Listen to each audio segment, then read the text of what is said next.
She just discovered her husband was funding an entire second life with her money on a Tuesday. $127,000 while I ate ramen.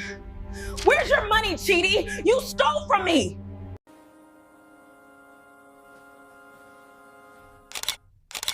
Not during some dramatic confrontation, not because he confessed, but because she opened a credit card statement addressed to him that had been delivered to their house by mistake, saw a charge for $4,200 at Tiffany and Compton, and realized she was wearing a wedding ring from Kay Jewelers that cost $300.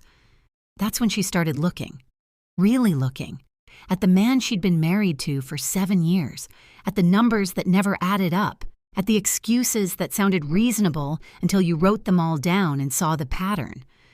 That's when she found the phone, the second bank account, the apartment lease, the woman. That's when she understood she'd been working herself into an early grave to fund her husband's affair while he looked her in the face every day and asked, "Where's your money? We're broke. Why can't you contribute more?" But we're getting ahead of ourselves. To understand how Sylvia ended up standing in her bedroom at 2 a.m, holding evidence of a betrayal so complete it rewrote her entire marriage. We need to go back. Back to when she still believed the lies. Back to when she thought she was the problem. Back to when she was drowning and didn't even know someone was holding her head underwater. Before we dive into Sylvia's story, I need to hear from you. Drop a comment right now telling me where you're watching from, your city, your country, wherever you are in this world. And here's the important part. Give me one piece of financial advice you'd give to women under 30 who are newly married. One thing about money, shared accounts, financial transparency, anything. The top 3 pieces of advice are getting a member shout-out, and you'll be featured in our upcoming ebook. Your wisdom could save someone's life, literally. So drop that comment now. Where are you watching from, and what's your financial advice for newlyweds? Now let's get into Sylvia's story, because what you're about to hear will change how you think about money and marriage forever. Sylvia made $68,000 a year. Her husband Chidi made $72,000. Combined, they should have been comfortable. Not rich, but comfortable. Should have been able to pay their mortgage on the modest 3-bedroom in Queens, cover utilities, buy groceries, save a little. Should have been living the stable, middle-class life that 2 employed professionals with decent salaries were supposed to have. Instead, Sylvia was eating ramen for dinner 3 nights a week so her daughter Maya could have real meals. Instead, she was wearing the same 5 work outfits on rotation because she couldn't afford new clothes. Instead, she was taking on freelance writing gigs at night after her full-time job as a marketing coordinator, working until midnight, sacrificing sleep and health and sanity because somehow, despite 2 incomes, they were always broke. "We need to be smarter about money," Chidi would say, scrolling through his phone at the dinner table while Sylvia did mental math about whether they could afford Maya's field trip fee. "Both of us. We're both overspending." Sylvia would look at her own spending, groceries, Maya's school supplies, gas for her 10-year-old Honda, utilities, and feel a sick guilt that she couldn't identify the excess. Where was she overspending? Where? "You're right," she'd say, because saying anything else led to a fight. "I'll do better." And she would try, would buy the cheaper bread, would skip lunch, would tell Maya they couldn't afford the book fare this month, would work another freelance gig, would deposit her check into their joint account like she always did. Transparent and trusting, because that's what married people did. They shared. They were a team. Chidi made sure to deposit his checks, too. Made a point of showing her the deposit confirmations. "See? I'm contributing. We're both putting in. We just need to spend less." What he didn't show her were the transfers, the ones that happened 30 minutes after each deposit, moving his money right back out to an account she didn't know existed. But Sylvia didn't know that yet. All she knew was that she was tired, bone tired, the kind of tired that settles into your soul and makes you wonder if this is just what adult life is. Exhaustion, guilt, never enough. She'd gained 40 pounds in 2 years, stress weight, cortisol weight, cheap food weight. Her curves, which used to make her feel beautiful, now felt like evidence of failure, evidence that she was undisciplined, out of control, unattractive. Chidi made sure she knew it. "Maybe if you took better care of yourself, you'd feel better," he'd say, looking at his own reflection approvingly. Chidi, who somehow always looked good. Fresh haircut every 2 weeks, new sneakers, designer cologne that Sylvia would smell and wonder when they'd bought that, because she didn't. "Remember seeing the charge." "You're right," she'd say again, because disagreeing led to hours of circular arguments about how she didn't trust him, didn't support him, didn't appreciate how hard he worked.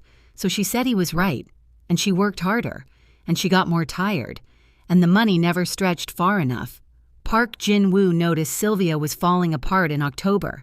He was CEO of Meridian Imports, a legitimate front for a significantly less legitimate empire that involved things customs agents didn't need to know about.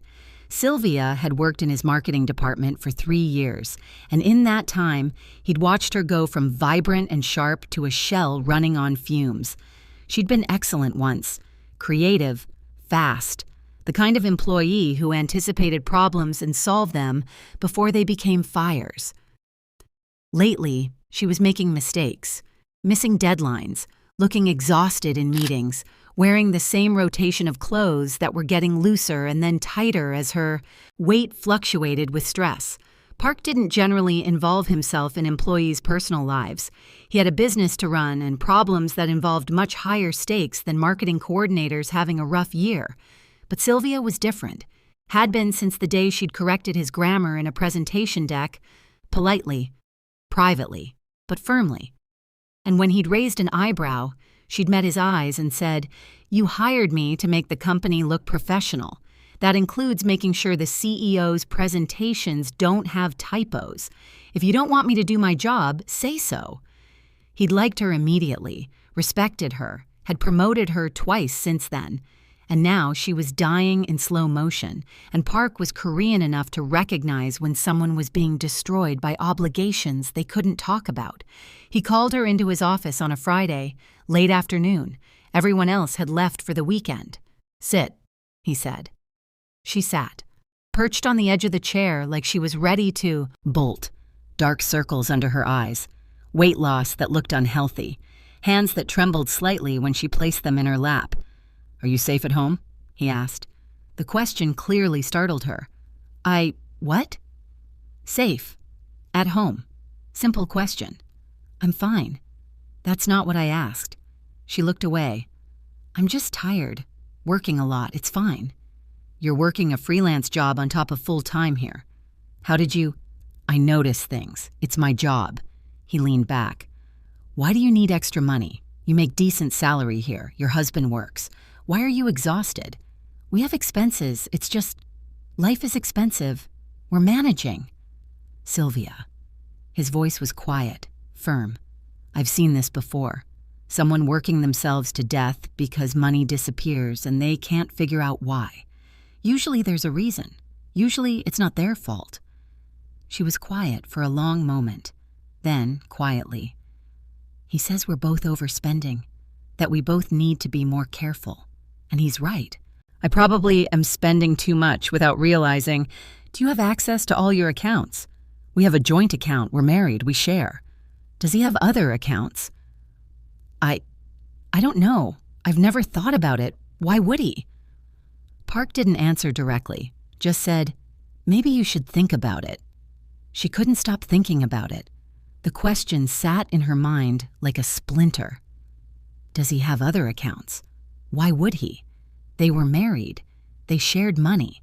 That was the deal, the trust. But there had been things, small things she'd dismissed because questioning them felt like not trusting, and not trusting meant she was a bad wife.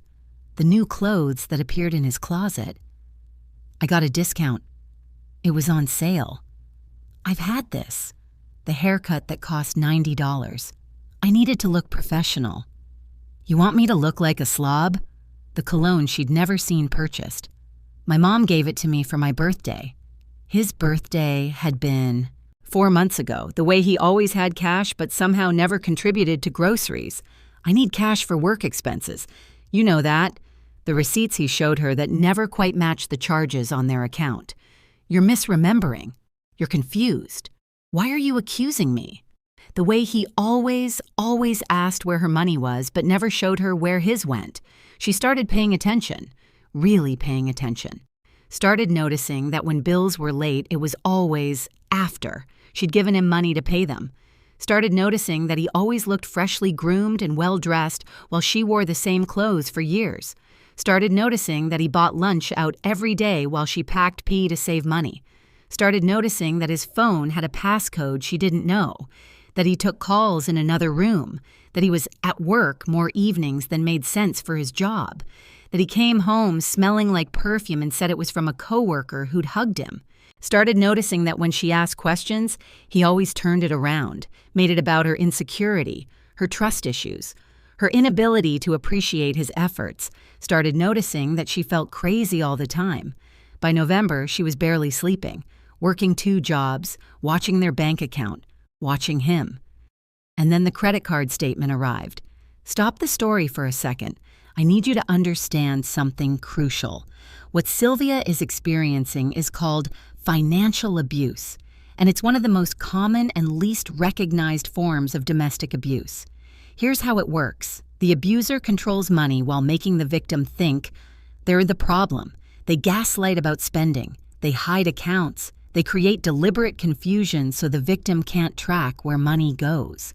They make the victim work harder while they steal the fruits of that labor. And the victim? The victim thinks they're just bad with money, bad at budgeting, not trying hard enough. Financial abuse traps people as effectively as physical violence, sometimes more so because at least physical bruises are visible. Financial abuse is invisible until you know what to look for. So here's what you look for. Someone who controls access to money while refusing transparency about their own spending. Someone who makes you account for every dollar while they never explain where theirs goes. Someone who makes you feel guilty for spending on necessities while they have mysterious luxuries. Someone who says, we're broke, but somehow always looks good. If this sounds familiar to you or someone you know, you're not crazy. You're being stolen from. Now, back to Sylvia's story. Because she's about to find out just how much has been stolen. The envelope was addressed to Chidi Okonkwo, Capital One. Sylvia almost didn't open it. Mail privacy, trust, all that. But something made her pause. They shared finances, shared everything. If it was a bill, she should know about it, had a right to know. She opened it. Credit card statement, account number she didn't recognize, balance, $47,032.52. Her hands went numb. $47,000 on a credit card she didn't know existed. She read the charges. Restaurants she'd never been to. Hotels, Tiffany and Company, $4,200. Nordstrom, $3,847. Sephora, $892. Victoria's Secret, $247. She looked at the dates. Last Tuesday, when he said he worked late. Last Friday, when he said he went to his friend Marcus's house. Last Sunday, when he said he went to the gym. She looked at her own wedding ring. K Jewelers, $300. Bought 7 years ago when they were broke then too. Someone else was wearing $4,200 from Tiffany's. Her vision tunneled. She sat down hard on their bed, tried to breathe. One credit card statement, that's all it took. One piece of mail delivered to the wrong address, and suddenly 7 years of we're broke and where's your money and you need to contribute more rearranged themselves into a pattern. She couldn't unsee. She started searching. His home office, the one he kept locked, said he needed privacy for work calls. She found the key in his gym bag, opened the door, filing cabinet, locked, key in his desk drawer, inside, folders, bank statements, credit card statements, receipts, a second phone, a tablet. Her hands shook as she opened the first folder. Bank account, Chase, checking, balance $127,849.73, $127,000. She made $68,000 a year. He made $72,000. They'd been married 7 years. Even accounting for expenses, they should have some savings. She knew they didn't. Had checked their joint account that morning. $847 total. He had $127,000 in an account she didn't know existed. She opened the next folder. Another account, savings, $43,920.34. The next folder, investment account, $89,475.28. She stopped breathing properly. $260,000 hidden, while she worked until midnight freelancing to afford groceries, while she told her daughter they couldn't afford the book fare, while she wore the same 5 outfits for 2 years. She opened the credit card statements, read the charges, all of them. The pattern was clear. Restaurants, expensive ones, 2 meals, always 2, hotels, luxury ones, midweek, jewelry, multiple purchases, different sizes, lingerie, wrong sizes for her. She was a 2X. These were smalls, flowers, delivered, never to their address, rent, monthly charge, $4,500. Address she didn't recognize. He was paying rent on another apartment. She turned on the second phone. It opened. No passcode. Careless or arrogant, or he never thought she'd look. Messages. Hundreds of them. Can't wait to see you tonight, baby. Thanks for the bracelet. I love it. When are you leaving her? I know you're working on it. I trust you. Dinner at Daniel tonight, you spoil me. Photos. Him with a woman, younger, thin, pretty. Laughing, kissing, in bed, videos, her voice. Tell me again. His voice. I love you. I'm going to marry you. Just need time to handle the divorce. Divorce. He was planning to divorce her, with money she'd earned, while bleeding her dry, while making her think she was the problem. She looked at the dates on the messages. This had been going on for 3 years. 3 years of, where's your money? We're broke. You need to contribute more. While funding an entire second life. She dropped the phone, walked to the bathroom, threw up. She didn't sleep that night, sat on the couch in the dark with the evidence spread around her. Bank statements, credit card statements, phone, tablet, photos, messages. Chidi came home at 2 a.m. Working late?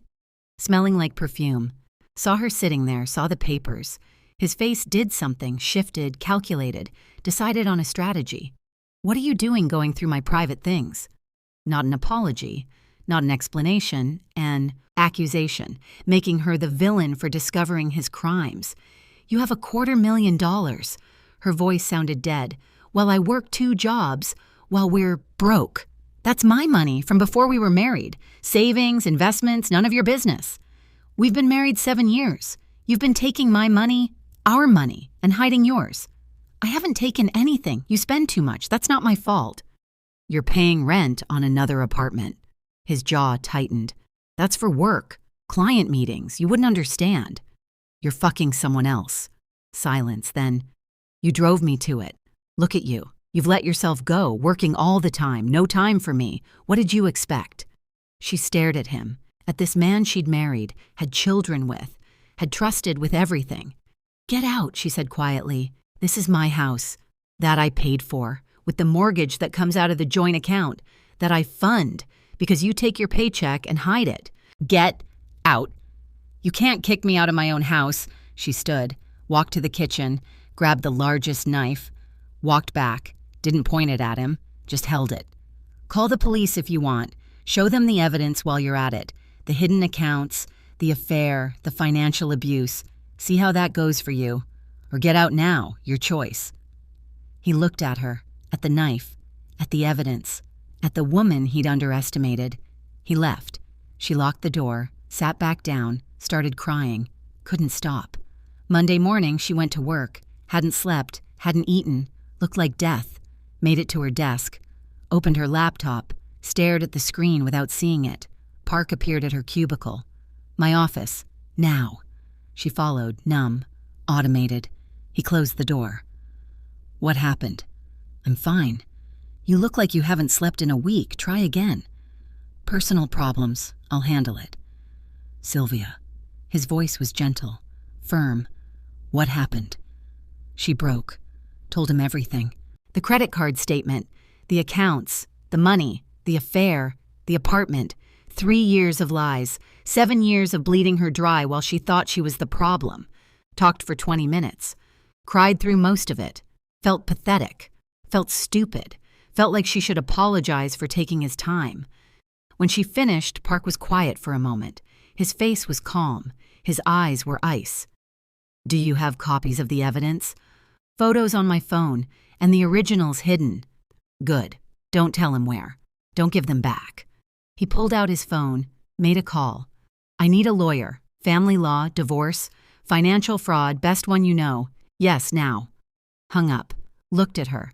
"You're going on paid leave, 2 weeks, effective immediately. During that time, you're going to meet with the lawyer I'm sending. You're going to file for divorce. You're going to freeze the joint accounts. You're going to prosecute him for financial abuse and fraud." "I can't afford, The lawyer is paid for.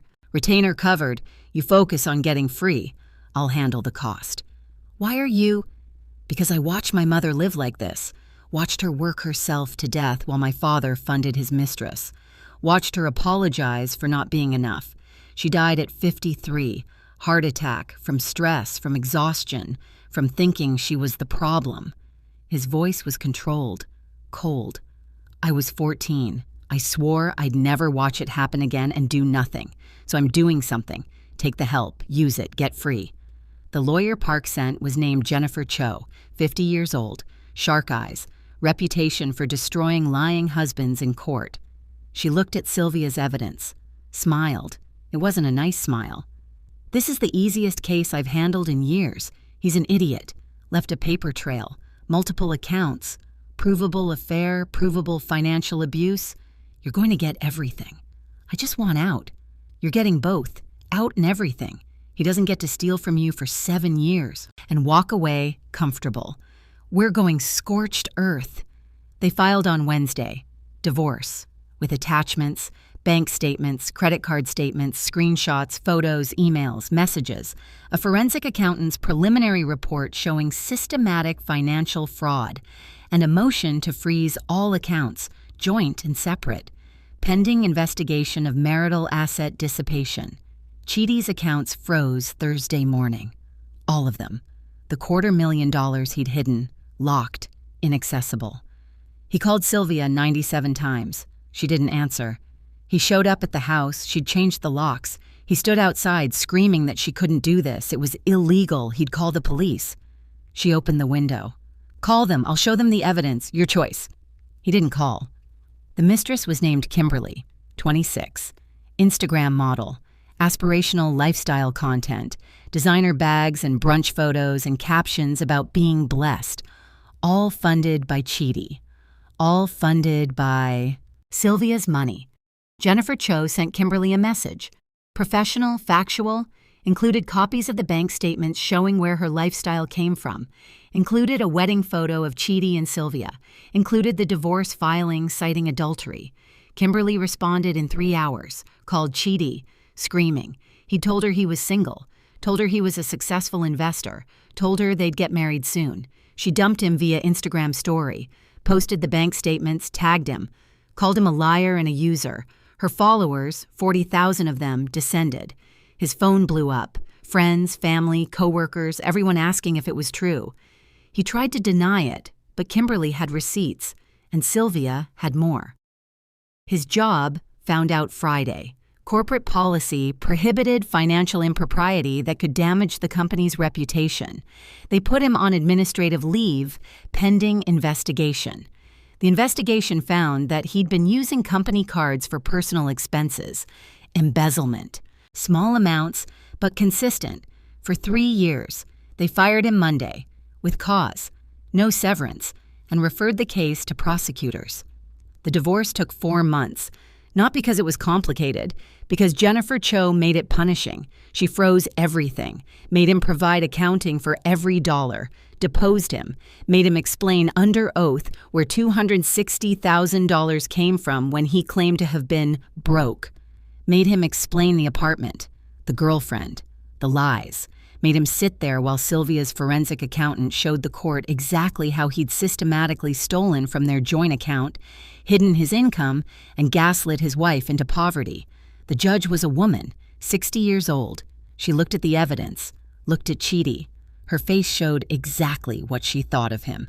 In my 30 years on the bench, I have rarely seen financial abuse this systematic and cruel. Mr. Okonkwo, you are a thief. You stole from your wife while making her believe she was inadequate. You funded a second life with her labor. You are, quite frankly, disgusting. She awarded Sylvia everything. The house, full custody of Maya, 70% of all marital assets, including the money he'd hidden, alimony, child support, restitution for the emotional distress, and attorney's fees. Chidi left the courtroom with nothing but debt and a criminal investigation. Sylvia left with her freedom. 6 months later, Sylvia stood in her kitchen, in the house she now owned free and clear, making actual dinner. Not ramen, real food, salmon, vegetables, for her daughter, for herself. She'd gained 10 pounds back, the healthy kind, from eating properly, from sleeping, from not working until midnight. She'd quit the freelance gigs, lived on her one salary, which was enough, had always been enough. She just hadn't known it because someone was stealing the rest. She'd bought new clothes, started therapy, started existing as a person instead of a machine that converted time into money that disappeared. Maya was happier, more relaxed. The constant tension that had permeated their home was gone, replaced with stability, safety, peace.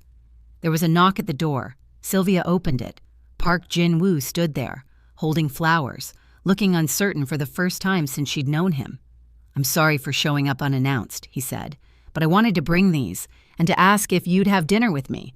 Not as your boss, as someone who's watched you become yourself again and would very much like to know that person better."